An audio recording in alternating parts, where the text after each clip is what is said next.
नमस्कार दोस्तों, आज मैं आपको सुनाऊंगा सच में सच्चा मेरा प्यार, एक सच्चे प्यार की बहुत ही सुंदर कहानी। दर्शना को अभी पिछले महीने ही उसके पहले प्यार में उसके बॉयफ्रेंड ने उसे धोखा दे दिया था और वो उसे बहुत ही ज्यादा याद करके दिन भर रोती रहती थी। और दर्शना की ऐसी हालत देखकर दर्शना के घर वाले बहुत ही ज्यादा परेशान थे। तभी एक दिन दर्शना के माता पिता ने उसे ऋषिकेश भेजने का सोच लिया, क्योंकि ऋषिकेश में दर्शना की मौसी रहती थी और उसके माता पिता दर्शना को ऋषिकेश ये सोचकर भेज रहे थे कि शायद वो वहां पर रहकर अपने पहले प्यार को अपने दिमाग से निकाल सके। तो अगले हफ्ते ही दर्शना को उसके पिता ऋषिकेश छोड़कर आ गए, लेकिन ऋषिकेश में रहकर भी वो अपने बॉयफ्रेंड को भूल नहीं पा रही थी। तभी एक दिन दर्शना ऋषिकेश में घूमने के लिए चली गई, तो वो ऋषिकेश में राम झूले के पास नदी के ऊपर एक दीवार पर जाकर खड़ी हो गई और वहां खड़े होकर वो अपने प्यार को याद करने लगी।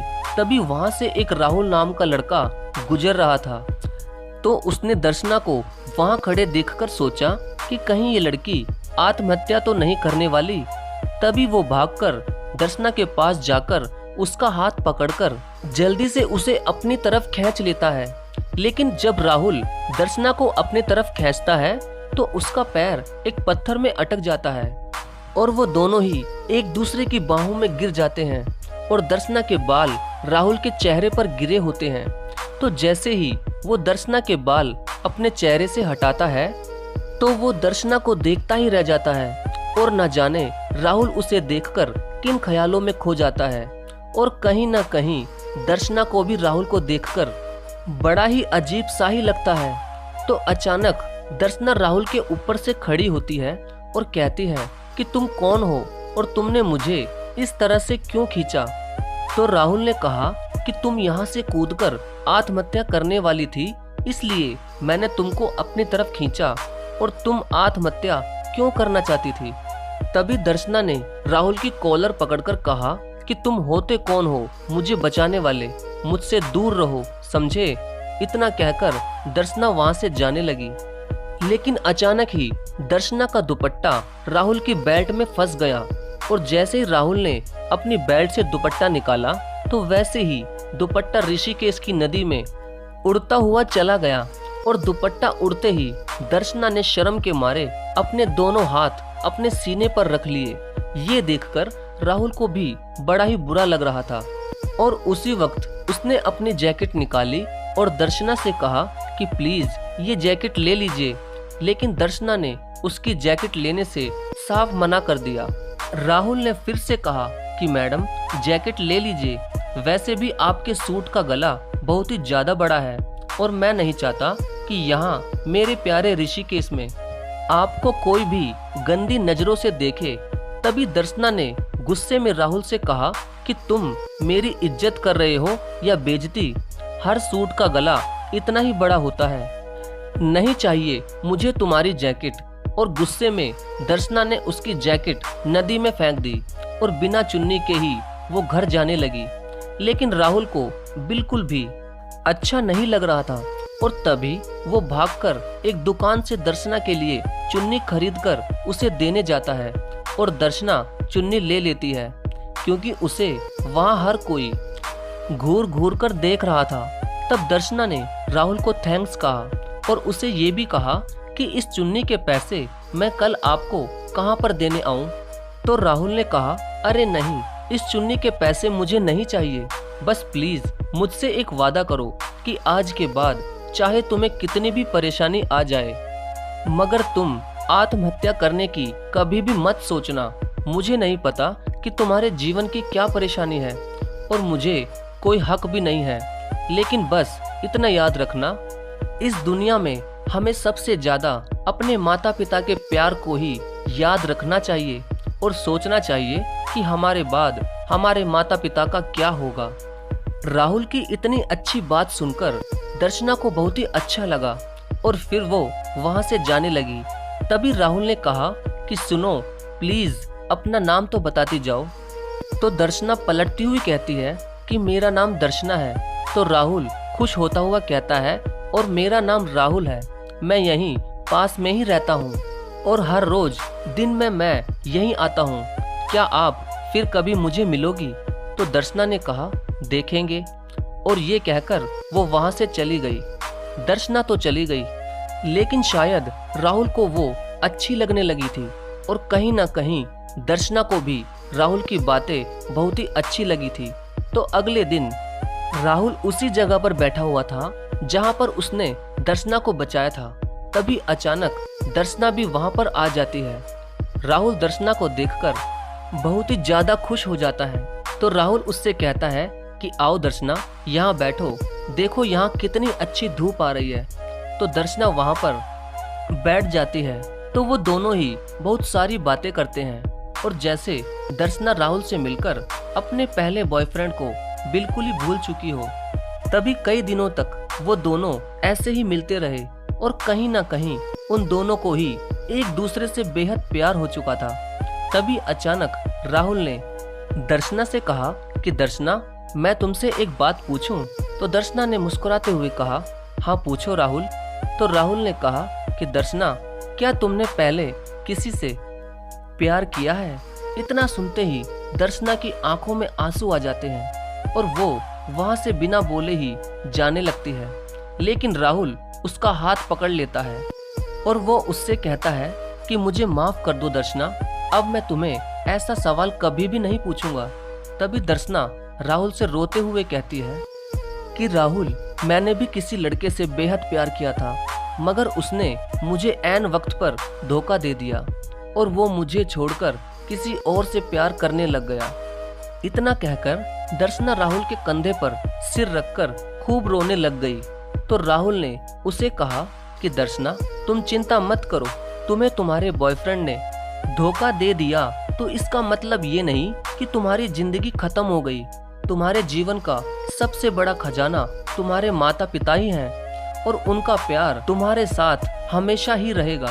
और दर्शना, तुम अपने जीवन को अभी भी संभाल सकती हो और अगर तुम्हें मेरी कभी भी जरूरत हो तो तुम हमेशा मुझे अपने पास ही समझना। इतना सुनकर दर्शना राहुल के कंधे से अपना सिर हटा लेती है और राहुल का हाथ पकड़कर उसे थैंक्स कहती है। फिर राहुल दर्शना को ये कहता है कि दर्शना, अगर तुम्हें बुरा ना लगे तो कल मैं तुम्हें कहीं घुमाने ले चलूं। तो दर्शना ने कहा कि हाँ राहुल, मैं भी यही सोच रही थी कि मुझे ऋषिकेश में आए इतने दिन हो गए, लेकिन अभी तक मैं कहीं घूमने नहीं गई। तो राहुल ने खुश होते हुए कहा कि कल सुबह यहीं पर मैं तुम्हारा इंतजार करूंगा दर्शना। तो उसने घूमने के लिए हाँ कर दी और फिर वो घर चली गई और अगले दिन वो दोनों ही ऋषिकेश में दिन भर घूमते रहे। फिर शाम को जब दर्शना घर जाने लगी तो राहुल ने उससे पूछा कि दर्शना, तुम हमेशा ऋषिकेश में ही रहोगी या अपने घर चली जाओगी? तो दर्शना ने राहुल से पूछा कि राहुल, तुम ये सब क्यों पूछ रहे हो? राहुल ने उदास मन से कहा कि दर्शना, मेरा हाल भी तुम्हारी ही तरह है, क्योंकि ऋषिकेश में कई लोग दूर दूर से घूमने जरूर आते हैं, लेकिन जब वो वापस जाते हैं तो मेरा दिल बहुत रोता है दर्शना। मुझे उनकी बहुत याद आती है और सच कहूँ तो अब मेरा मन तुम्हारे साथ भी लग चुका है और जब तुम भी कभी वापस जाओगी तो मेरा क्या होगा दर्शना? तो दर्शना ने कहा कि राहुल, मुझे कभी न कभी तो अपने घर वापस जाना ही होगा, क्योंकि मेरे माता पिता भी तो वहीं पर हैं। इस बात से राहुल बहुत ही उदास हो जाता है और शायद वो अपने दिल की बात दर्शना से कहना चाहता था, लेकिन वो दर्शना को अभी अपने प्यार के बारे में कहता भी कैसे? कहीं शायद दर्शना उसे मना न कर दे, इस बात से डर रहा था वो। तभी दर्शना उसकी सारी बातों को इग्नोर करके घर चली गई और राहुल भी अपने उदास मन के साथ अपने घर चला गया। लेकिन जब दर्शना अगले दिन वहां राहुल से मिलने गई तो राहुल वहां पर नहीं था। तभी दर्शना को सुबह से शाम हो गई राहुल का इंतजार करते करते, मगर राहुल नहीं आया। अब दर्शना को बड़ा ही अजीब सा ही लग रहा था और वो न जाने क्या क्या सोच रही थी। बस उसे कुछ बेचैनी सी हो रही थी और उसे तो कुछ भी करके राहुल से मिलना ही था। लेकिन जब वो नहीं आया तो मजबूरन उसे घर जाना ही पड़ा। तो फिर वो अगले दिन भी वहीं राहुल से मिलने आती है। लेकिन ये क्या, राहुल तो उस दिन भी उस नदी के पास नहीं आया जहां वो दोनों मिलते थे। लेकिन अब दर्शना की बेचैनी बढ़ने लगी और शायद उसका दिल भी राहुल के लिए जोर जोर से धड़क रहा था। लेकिन अब दर्शना राहुल से मिलती भी कैसे, उसने तो उसका घर भी नहीं देखा था।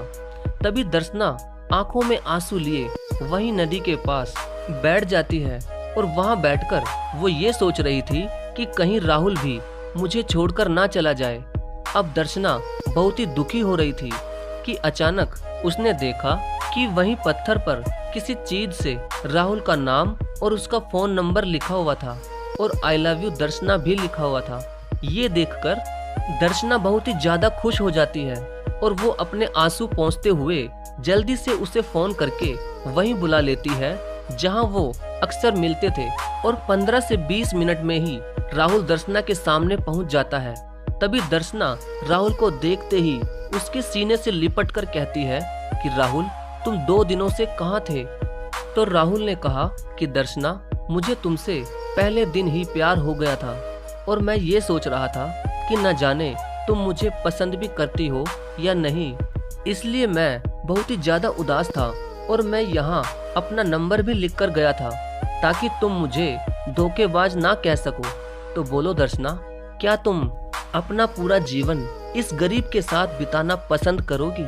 इस बात पर दर्शना खुश होकर राहुल की बाहों में दोबारा लिपट जाती है और वो राहुल से ये कहती है कि हाँ राहुल, मुझे भी तुमसे बेहद प्यार हो चुका है, लेकिन तुम मुझसे वादा करो कि तुम मुझे जीवन में कभी भी नहीं छोड़कर जाओगे। करो मुझसे वादा। तो राहुल ने कहा, हाँ दर्शना, मैं आज तुमसे वादा करता हूँ कि मैं तुमसे बेहद प्यार करता हूँ और अगर मैंने तुम्हें जीवन में कभी छोड़ने की कोशिश भी की तो ईश्वर करे वो दिन मेरा आखिरी दिन हो। इतना सुनते ही दर्शना ने राहुल के होठों पर अपनी उंगली रख दी और फिर वो दोनों ही एक दूसरे के प्यार में इस तरह खो गए जहां से उन दोनों का छूटना बड़ा ही मुश्किल था। और फिर एक दिन राहुल ने दर्शना के घर वालों से उसका हाथ मांग लिया और फिर दोनों ने जल्द ही शादी भी कर ली और अब दर्शना अपने पहले बॉयफ्रेंड को बिल्कुल भूल चुकी थी। तो दोस्तों, अगर आपको भी जीवन में कभी पहले प्यार में धोखा मिलता है तो इसका मतलब ये नहीं कि आपकी जिंदगी खत्म हो गई। नहीं दोस्तों, आपकी जिंदगी खत्म नहीं हुई। जीवन में तो ऐसे मोड़ आते ही रहते हैं, उनसे हमें हिम्मत करके लड़ना है। और हाँ दोस्तों, इस दुनिया में अच्छे लोग भी बहुत सारे हैं, बस आपको अपने प्यारे दिल से पूछकर उन्हें पहचानना है और तभी उनसे प्यार करना है ताकि आप प्यार में कभी धोखा ना खा सके और आपको भी आपका सच्चा प्यार मिल जाए। धन्यवाद। 1 मिनट रुकिए दोस्तों, मेरी वेबसाइट पर विजिट जरूर करें, लिंक डिस्क्रिप्शन में है। और इस वेबसाइट पर मैं हर तरह की अच्छी कहानियाँ लिखता हूँ। धन्यवाद।